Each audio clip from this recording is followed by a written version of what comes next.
OPS पर केंद्रीय गृह मंत्री ने जिस कमेटी का जिक्र किया उसमें पुरानी पेंशन नहीं बल्कि एनपीएस लिखा। केंद्रीय गृह मंत्री शाह से एक प्रेस वार्ता के दौरान ओपीएस को लेकर सवाल पूछा गया था। उस बाबत शाह ने कहा, इस विषय में एक कमेटी बनाई गई है, उस पर काम हो रहा है। कमेटी की रिपोर्ट आने के बाद उस पर विचार किया जाएगा। देश में पुरानी पेंशन बहाली को लेकर बहस छिड़ गई है। कर्मचारी नेताओं का कहना है कि जो भी राजनीतिक दल ओपीएस का विरोध करेगा उसे सियासी नुकसान उठाना पड़ेगा। ओपीएस को लेकर हिमाचल प्रदेश और कर्नाटक विधानसभा चुनाव का उदाहरण दिया जा रहा है। इन दोनों राज्यों में कांग्रेस पार्टी ने पुरानी पेंशन बहाली को अपने चुनावी घोषणा पत्र में शामिल किया था। नतीजा, दोनों राज्यों में कांग्रेस की सरकार बन गई। 5 राज्यों के विधानसभा चुनाव में भी ओपीएस का मुद्दा उठा है। राजस्थान में कांग्रेस सरकार ओपीएस लागू कर चुकी है, अब उसे कानूनी आधार देने की गारंटी दी गई है। चुनाव प्रचार के बीच जब केंद्रीय गृह मंत्री अमित शाह से पुरानी पेंशन को लेकर सवाल पूछा गया तो उन्होंने कहा, हमने विचार के लिए एक कमेटी बनाई है, वो कमेटी उस पर काम कर रही है। जैसे ही कमेटी की रिपोर्ट आएगी हम उस पर विचार करेंगे। दूसरी तरफ कर्मचारी संगठनों के नेताओं का कहना है कि केंद्र सरकार के जिस कार्यालय ज्ञापन में कमेटी के गठन की बात कही गई है उसमें कहीं भी ओपीएस जैसे शब्द नहीं लिखे हैं। कार्यालय ज्ञापन में केवल एनपीएस में सुधार का जिक्र किया गया है। शाह के बयान पर गहलोत का पलटवार। केंद्रीय गृह मंत्री शाह से एक प्रेस वार्ता के दौरान ओपीएस को लेकर सवाल पूछा गया था। उस बाबत शाह ने कहा, इस विषय में एक कमेटी बनाई गई है, उस पर काम हो रहा है। कमेटी की रिपोर्ट आने के बाद उस पर विचार किया जाएगा। इस बयान पर राजस्थान के मुख्यमंत्री अशोक गहलोत ने कहा, इसके लिए कमेटी नहीं, कमिटमेंट, प्रतिबद्धता एवं गारंटी चाहिए। कांग्रेस कहती है ओपीएस की गारंटी, भाजपा कहती है कमेटी। ये फर्क है कांग्रेस और भाजपा में, गारंटी और कमेटी के बीच। कांग्रेस पार्टी ने राजस्थान में ओपीएस लागू की है, अब चुनावी गारंटी में ओपीएस को कानूनी दर्जा प्रदान करने की बात कही है। गहलोत ने कहा, हम गारंटी दे रहे हैं, हमने अभी ओपीएस लागू किया है, अब इस संबंध में कानून बनाकर हमेशा के लिए स्थायी बना देंगे। ओपीएस पर केंद्र सरकार ने कब क्या कहा? जून में केंद्र सरकार ने पुरानी पेंशन व्यवस्था को दोबारा से लागू करने को लेकर अपना मत साफ कर दिया था। सरकार का कहना था कि मौजूदा एनपीएस यानी नेशनल पेंशन स्कीम को वापस नहीं लिया जाएगा। उस वक्त एक मैसेज वायरल हो गया था, उसे केंद्रीय कैबिनेट के किसी दस्तावेज का हिस्सा बताया जा रहा था।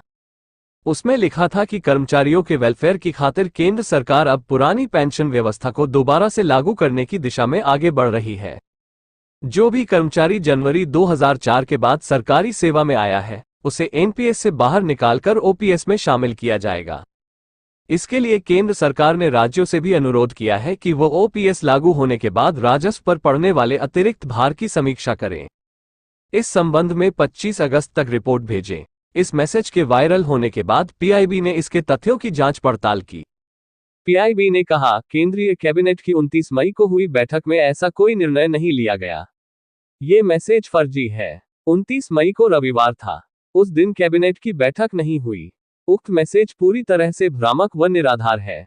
सरकार के सामने ऐसा कोई प्रस्ताव विचाराधीन नहीं है। इसके बाद संसद में प्रश्नकाल के दौरान वित्त मंत्रालय में राज्य मंत्री डॉक्टर भागवत किशनराव कराड ने कहा था कि पुरानी पेंशन योजना को फिर से बहाल करने का कोई भी प्रस्ताव सरकार के विचाराधीन नहीं है। एनपीएस में सुधार करने के लिए कमेटी गठित। वित्त मंत्री निर्मला सीतारमण ने लोकसभा में पुरानी पेंशन के मुद्दे पर एक कमेटी गठित करने की घोषणा की थी। वित्त मंत्रालय ने 6 अप्रैल को वित्त सचिव की अध्यक्षता में एक कमेटी का गठन कर दिया। इस कमेटी में कार्मिक, लोक शिकायत व पेंशन मंत्रालय के सचिव, व्यय विभाग के विशेष सचिव और पेंशन फंड नियमन व विकास प्राधिकरण पीएफआरडीए के अध्यक्ष को बतौर सदस्य शामिल किया गया। कमेटी से कहा गया है कि वह नई पेंशन स्कीम एनपीएस के मौजूदा फ्रेमवर्क और ढांचे के संदर्भ में बदलावों की सिफारिश करे।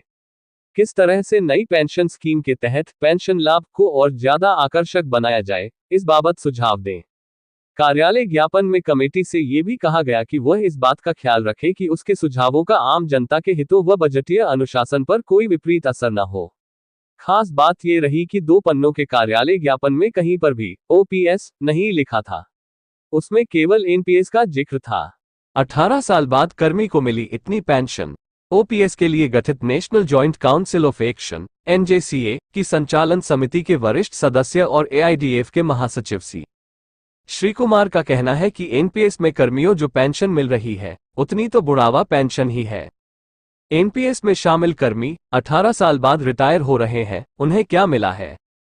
एक कर्मी को एनपीएस में 2417 रुपये मासिक पेंशन मिली है, दूसरे को 2506 रुपये और तीसरे कर्मी को 4900 रुपये प्रतिमाह की पेंशन मिली है। अगर यही कर्मचारी पुरानी पेंशन व्यवस्था के दायरे में होते तो उन्हें प्रतिमाह क्रमशः 15,250 रुपये, 17,150 रुपये और 28,450 रुपये मिलते।